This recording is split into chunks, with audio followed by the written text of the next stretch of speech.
এখন আপনি কবর জিয়ারত করবেন, কবর জিয়ারত করা সুন্নাহ। আল্লাহু আকবার। দেখেন আলোচনা কোন দিকে চলে যাচ্ছে। কোন ব্যক্তি যদি কবরে গিয়ে সালাম দেয়, মাইয়েত কবরে থেকে আওয়াজ শোনে কিনা, দুটা মাযহাব বা মতামত দুটা আছে, দুই ধরনের মতামত পাওয়া যায়। ভালো করে শুনবেন। যারা বলে যে না কবর থেকে মাইয়েত কি করে, বাহিরের লোকেরা সালাম দিলে শোনে, তাহলে দেখেন কবর জিয়ারত করা মানে নিজের আত্মীয় স্বজনের সঙ্গে সাক্ষাৎ করে আসা। শুনুক আর না শুনুক, কবরের পাশে সালাম দেওয়া দ্বারা সুন্নাহ। এখন আপনি কিভাবে সালাম দেবেন, কিভাবে কবর জিয়ারত করবেন? যেমন আমি এখন দাঁড়ায় শুধু সালাম দিয়ে চলে আসছি, সুন্নাত পদ্ধতি কি? এনে একটা বড় সমস্যাও আছে। কবরস্থানগুলো এমন ভাবে বানায় যে কবর জিয়ারত করতে গেলে যাতে সে সুন্নাহভাবে জিয়ারত করতে পারবে, অনেক কবরে এমন কোনো সুযোগও থাকে না। একজন জীবিত ব্যক্তির সঙ্গে সাক্ষাতের যে নিয়ম, মৃত ব্যক্তির সঙ্গে সাক্ষাতের একই নিয়ম। আমার দিকে তাকান, আমার সঙ্গে কেউ সাক্ষাৎ করতে আসতেছে, পিছনে খাড়ায় সালাম দেবে না সামনে এসে দেবে? এখন যদি কেউ পিছনে আসসালামু আলাইকুম বলে, মনে করবো লোকটা বোকা, না হলে বেয়াদব, ভদ্রতা জানে না। আপনি কবরে যে ব্যক্তিকে রেখেছেন তার সঙ্গে মোলাকাত করবেন, সালাম দেবেন, তার পায়ের নিচ দিয়া বা মাথার নিচ যেদিকে রাস্তা আছে আপনি গিয়ে তার চেহারা বরাবর দাঁড়াবেন,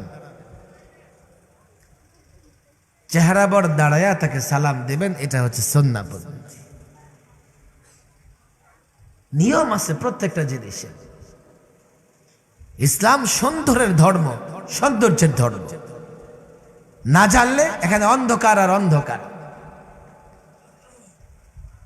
এই শিক্ষাই আমাকে মানুষ বানিয়েছে, এই শিক্ষাই মুসলমানদের ভেতরে মানবতা শিক্ষা দিয়েছে। না হলে এই যে পৌত্তলিক সনাতন ধর্মের লোকেরা কি করে জানেন? হায় হায় হায় হায়। আমাদের শরীয়তের মাসআলা হচ্ছে মাইয়েতকে এত দ্রুত জোরে ঝাঁকি দিয়ে নিবা না। কেন? তার কষ্ট হবে, তার আদবের খেলাফ হবে। আর সনাতন ধর্মের লোকেরা এক তো এটার আগুনে পোড়ায়, দ্বিতীয়ত লাশের সঙ্গে এত নির্মম আচরণ করে। আজকাল তো সামাজিক যোগাযোগ মাধ্যমে দু চারটা ভিডিও ভাইরাল হয়েছে। এই ভিডিও দেখে দেখে অনেক মূর্তি পূজক মুসলমান হয়ে গেছে। ইসলাম সুন্দর এবং সৌন্দর্যের ধর্ম। মরার পরেও মুসলমানরা একটা মাইয়েত মৃত ব্যক্তির সঙ্গে যে আচরণ করে, আর যারা মানবতার কথা বলে, মানব অধিকারের কথা বলে, ইহুদি, নাসারা, খ্রিস্টান, বৌদ্ধ, মুশরিক, মূর্তি পূজক, তারা জীবিত মানুষের সঙ্গেও এমন আচরণ করতে পারে না। এরপরে বলে আমরা সন্ত্রাসী, ওরা নাকি ভদ্র সভ্য। কথা ঠিক না বেঠিক? এই যে দেখেন ফিলিস্তিনে, ভাই যুদ্ধ যুগ যুগ ধরে চলে আসছে, যুদ্ধ চলবে, কিন্তু যুদ্ধের একটা নিয়মও আছে।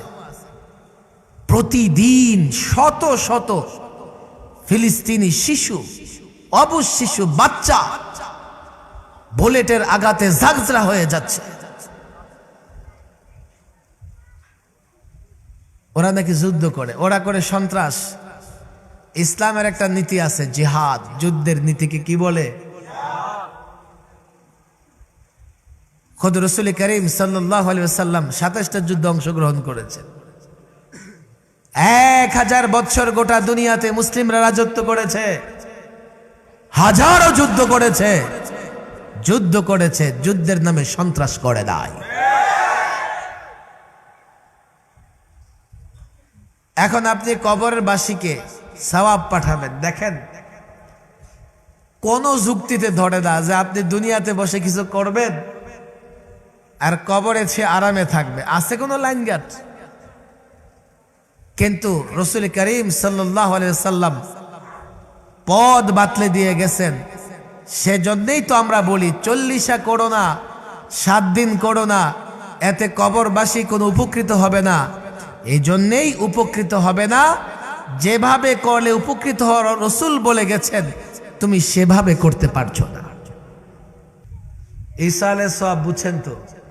আচ্ছা, এখন আমার কথা ভালো করে খেয়াল করে শোনেন, কেমনে ঈসা আলাইহিস সালাম করবেন। প্রথমত আপনি নেক কাজ করে, ভালো কাজ করে এর সওয়াবগুলো মাইয়েতের নামে পাঠাইতে পারেন। 2, মাইয়েতের নামে সাদকা দান করতে পারেন। 3, মাইয়েতের জন্য ইস্তেগফার করতে পারেন, আল্লাহ আমার মাকে মাফ করে দাও, আমার বাবাকে মাফ করে দাও, আমার ভাইকে মাফ করে দাও।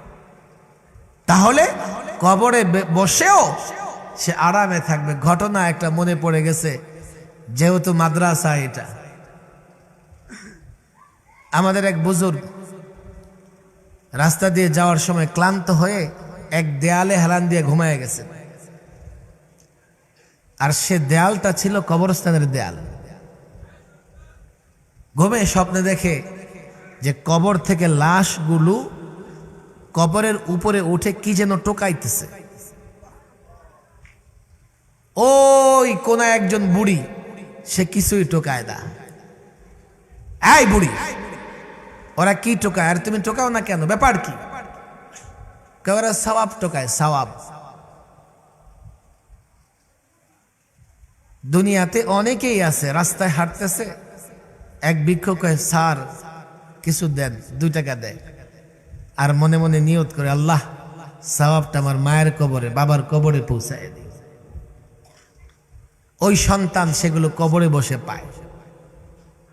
বুড়ি বলে সওয়াব টোকায়, তো বুড়ি তুমি টোকাও না কেন?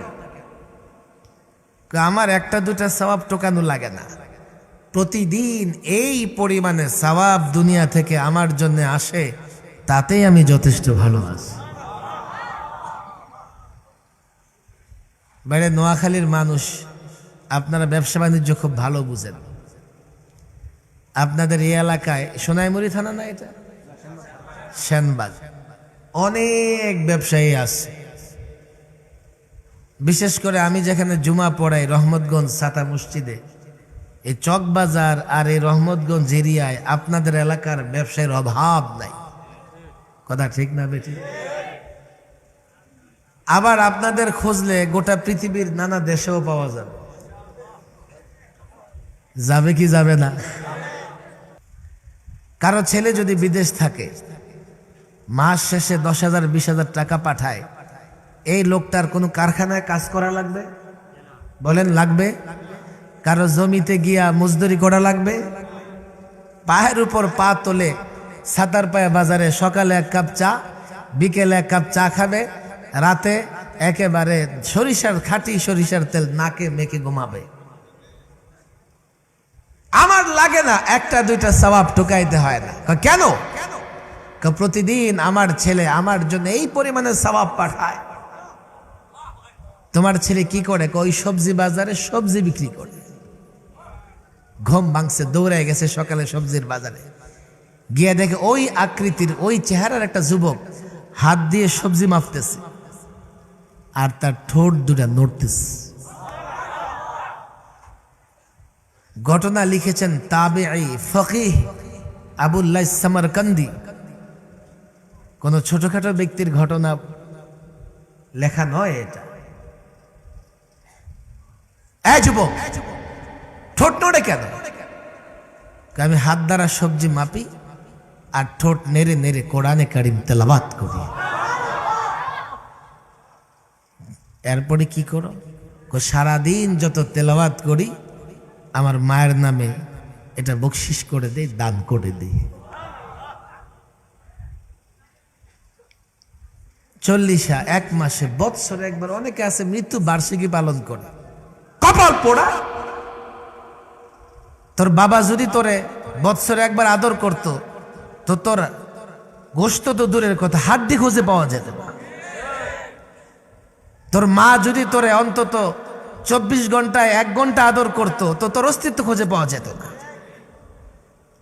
আল্লাহ মা বাবা ছোটকালে আমাকে কত কষ্ট করে লালন পালন করেছে, তুমি তাদের উপর সেভাবে দয়া করো, দয়া করো। 24 ঘন্টা একজন সৎ সন্তান, যোগ্য সন্তান 24 ঘন্টা যখনই দোয়ায় হাত উঠাবে তার মা বাবাকে ভুলতে পারবে না। আজকে যিনি মারা গেছেন মুরব্বী বুজুর্গ, তার সন্তান আলেম ওলামা ছাত্র সকলকে বলবো, বিশেষ করে সন্তান মা বাবার সবচাইতে নিকটে থাকে, সবচাইতে প্রিয় হয়ে থাকে। এই সন্তান কোনোভাবেই তার কোনো দোয়ায় মা বাবাকে ভুলতে পারে না।